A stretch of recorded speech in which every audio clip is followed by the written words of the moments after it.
First செக்ஷனுக்கு பேர் பழைய ஏற்பாடு இல்லையா? ரெண்டாவது செக்ஷனுக்கு பேர் என்னங்க? பழைய ஏற்பாடு ஸ்லைட்லி அப்டேட்டட்ன்ற சொல்கிறதா டைட்டில்? புதிய ஏற்பாடு தானே இருக்குது டைட்டில். அல்லது பழைய ஏற்பாடு வெர்ஷன் 2.0 சொல்லுதா? யோசித்து பாருங்கள். இப்போ நான் விளையாட்டில் மட்டும் இல்லை,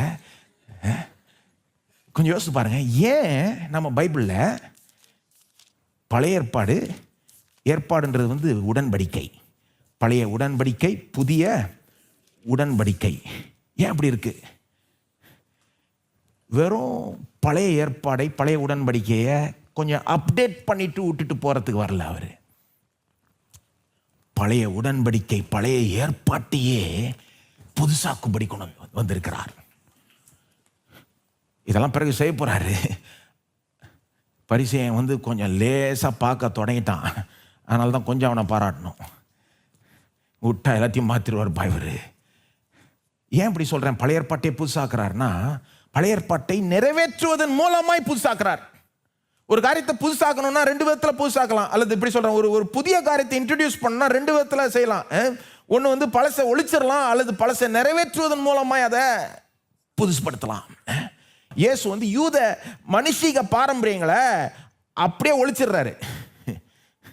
ஆனால் பழைய ஏற்பாட்டை ஒழிக்க வரல அவர். பிரமாணத்தை ஒழிக்கும்படி வரல, அதை நிறைவேற்றும்படி வந்தார். ஆனால் அதை முழுமையாய் நிறைவேற்றும் போது அது எப்படி ஆயிடுதுன்னா, கடைசியில் பார்க்கும்போது ரொம்ப புதுசாக தெரியுது.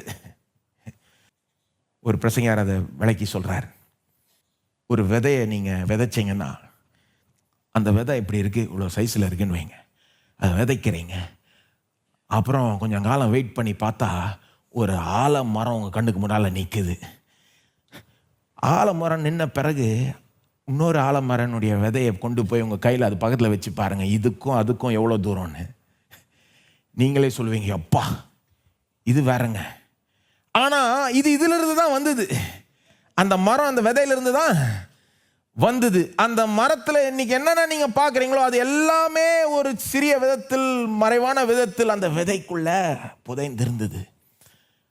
ஆனால் அது முழுமையாக வெளிப்படும் போது அந்த அளவுக்கு பெருசா, அந்த அளவுக்கு வித்தியாசமா நிக்குது. நீங்க பார்த்தா இதுக்கும் அதுக்கும் சம்பந்தம் இல்லைன்ற அளவுக்கு நிக்குது. ஆனா இதுக்கும் அதுக்கும் சம்பந்தம் இருக்கு. ஒரு விதத்தில் பார்க்க போனா புதுசு. ஆனா எப்படி புதுசுன்னா, அந்த பழசு முழுமையாய் நிறைவேறும் போது அது புதுசா நிக்குது. இயேசு பழைய ஏற்பாட்டையே நிறைவேற்றுவதன் மூலமாய் புதுசாக்கும்படி வந்துட்டார். இவ்வளவு பரிசு எனக்கு புரிஞ்சிருக்காது. ஆனா இதெல்லாம் நடக்க போகுது, நடந்து விட்டது.